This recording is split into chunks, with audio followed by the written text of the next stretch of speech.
Bonjour mes amis, j'aimerais parler particulièrement avec les personnes qui sont rejetées,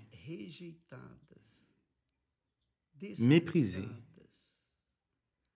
Ces créatures qui disent ainsi: je suis fatigué d'être ainsi. Je me sens comme un déchet. Qui veut d'un déchet? Un déchet qui n'est même pas possible de recycler. C'est ce que je suis. Ma vie n'est qu'une vie de dégoût, de tristesse, d'abandon, de solitude.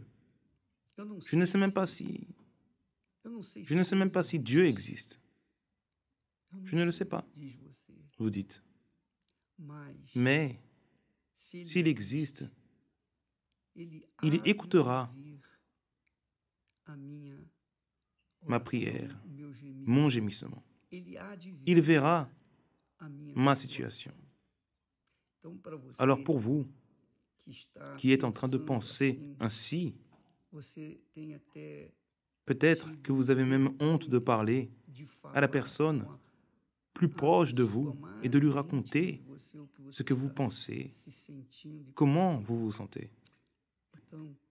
Nous avons un message pour vous, un message, une prophétie. Oui, c'est cela même. Une prophétie pour vous. S'il vous plaît, soyez attentifs à cette parole. Dieu, à travers le prophète Ésaïe, parle avec tous ceux qui ont des oreilles pour entendre, particulièrement ceux qui se trouvent dans votre situation, qui disent « je suis fatigué d'être ainsi ».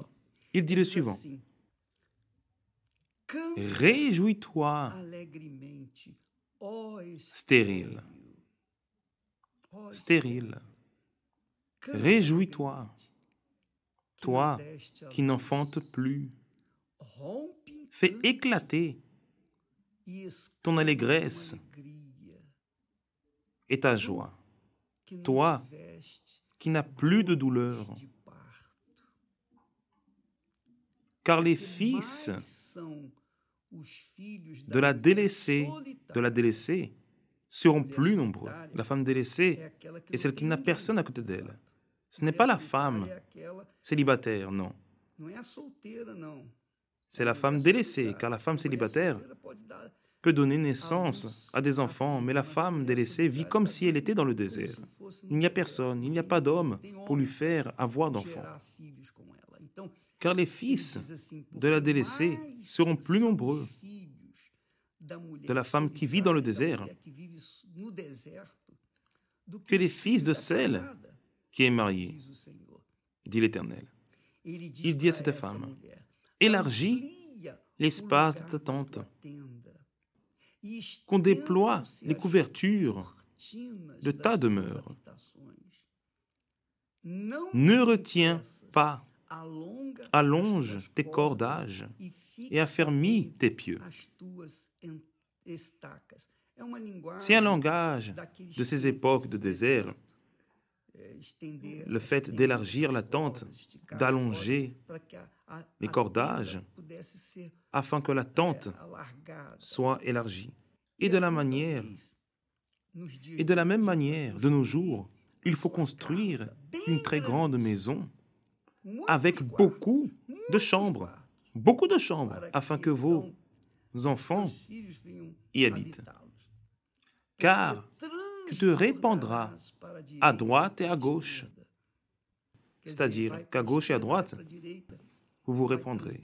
Ta postérité envahira des nations et peuplera des villes désertes, c'est-à-dire que les villes qui sont destinées à la solitude seront habitées. Là, il dit, écoutez attentivement, vous qui dites que vous êtes fatigué d'être comme vous êtes. Regardez seulement. Ne crains pas. Ne crains pas. C'est la parole de Dieu. Ce n'est pas ma parole. C'est la parole de Dieu. Ce n'est pas ma prédication, c'est la parole de Dieu. Ne crains pas, n'aie pas peur, car tu ne seras point confondu, car tu ne seras point confondu. Ne rougis pas, car tu ne seras pas déshonoré, mais tu oublieras la honte de ta jeunesse. Et tu ne te souviendras plus de l'opprobre de ton veuvage, autrement dit, de votre solitude, car ton Créateur est ton époux. Ton Créateur est ton époux. Et cette parole, ce n'est pas seulement pour les femmes, non, c'est pour les hommes. Car, pour Dieu, il n'existe que la fiancée. Il ne se marie qu'avec la fiancée, avec celle qui est pure, la Vierge pure, celle qui est lavée dans son sang. Alors, que la personne soit un homme ou une femme, pour nous, il existe homme et femme, mais pour Dieu, il existe la fiancée, qui est son Église. Alors, il dit le suivant, « Car ton Créateur est ton époux. » Ton Créateur est ton époux. Savez-vous pourquoi Dieu dit cela? Car ton Créateur est ton époux.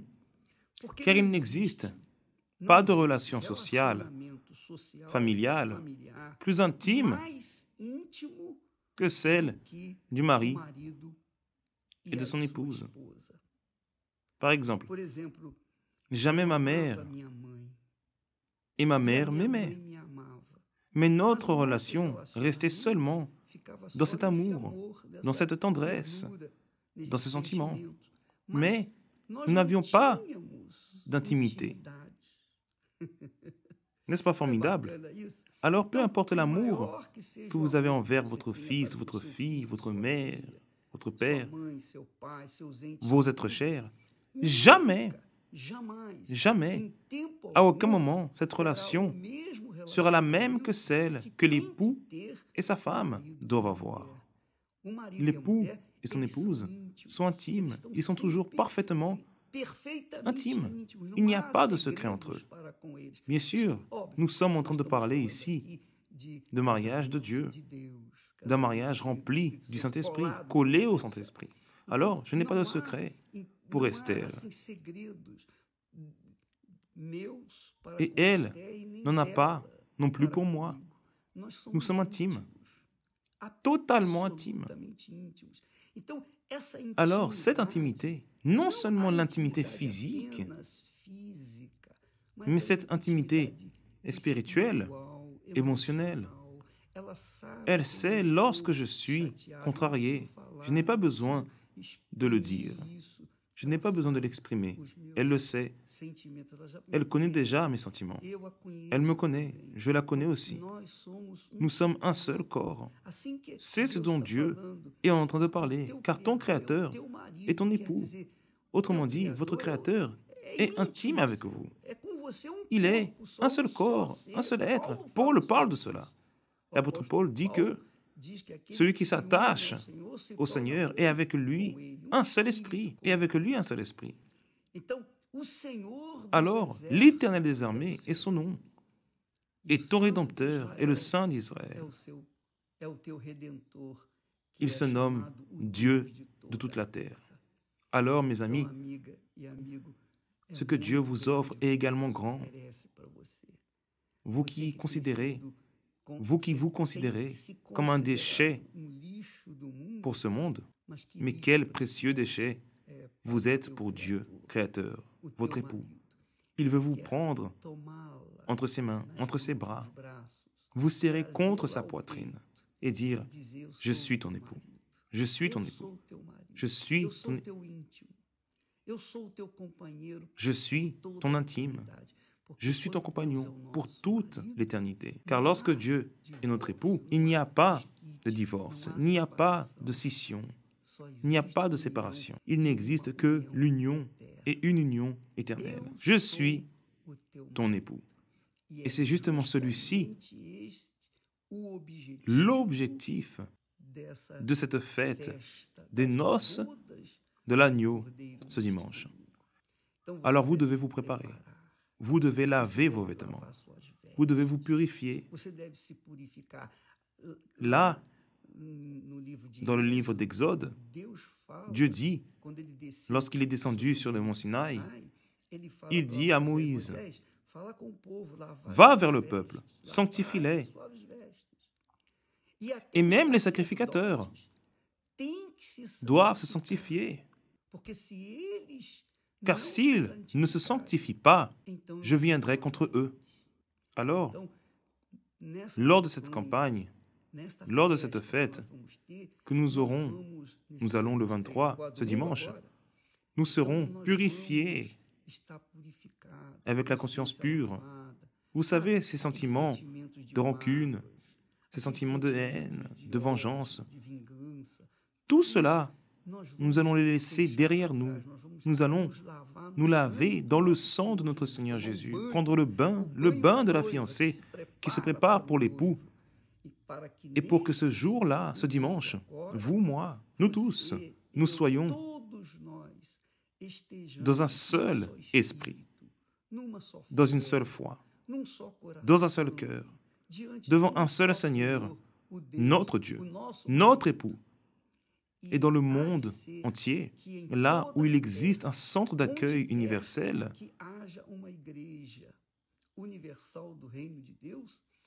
il y aura cette fête des noces de l'agneau dans toute la planète. La première fois qu'il y a eu cette fête, ce fut le jour de Pentecôte, lorsque seuls les 120 furent scellés, réalisèrent leur mariage avec Dieu, s'allièrent avec Dieu. Il y avait plus de 500 personnes, mais seuls 120 se sont préparés, ont attendu l'époux et sont allés au Cénacle. Elles étaient toutes dans le même esprit, dans la même foi, un seul cœur, un cœur pur, un cœur qui pardonne, un cœur libre. Et telle est la foi. Ce dimanche, venez avec cette foi, venez avec cet objectif, venez avec cette foi, et vous connaîtrez votre époux, car vous cesserez d'être comme la femme délaissée. Vous cesserez d'être comme une femme veuve. Vous cesserez d'être stérile. Vous serez une nouvelle créature, car votre mari viendra à votre rencontre. Il vous prendra dans ses bras et fera de vous une nouvelle créature. Alors, mes amis, le jour est déjà fixé. En ce jour, préparez vos habits, vos vêtements. N'oubliez pas d'apporter votre alliance, car dès que le Saint-Esprit sera descendu sur vous, vous mettrez immédiatement l'alliance à votre doigt et vous direz, « Maintenant, plus personne ne me séparera de mon Seigneur. » Les commérages ne le feront pas. Les mauvais frères ne le feront pas. Les ennemis ne le feront pas. Personne ne me séparera. Ni le mari, ni l'épouse, ni les parents, ni les enfants. Personne. Personne. Le péché ne va pas me séparer de mon Dieu. Le diable ne va pas me séparer de mon époux. Le monde ne va pas me séparer de mon Seigneur. Ce dimanche, vous êtes notre invité. Dans tous les centres d'accueil universels, sur toute la planète, nous aurons cette fête. Ce sera une fête unique. Cela n'est jamais arrivé dans toute l'histoire du christianisme, dans l'histoire de l'Église du Seigneur Jésus. Cela n'est jamais arrivé.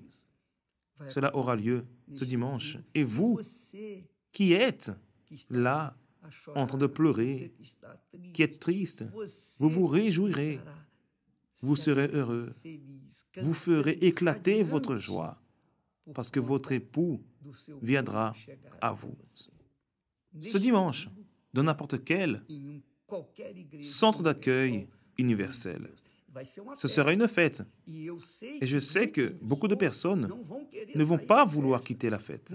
Beaucoup de personnes vont faire plusieurs réunions et resteront toute la journée pour recevoir la gloire de l'Éternel Dieu, de l'époux, l'Éternel Seigneur Jésus-Christ, notre Seigneur et Sauveur. Que Dieu vous bénisse tous et continuons à nous dépouiller de tout péché en laissant derrière nous le poids du péché, abandonnant tous les fardeaux et affermissant notre foi ce jour-là, ce dimanche, le jour de notre rencontre avec Dieu. Que Dieu vous bénisse au nom du Seigneur Jésus. Amen.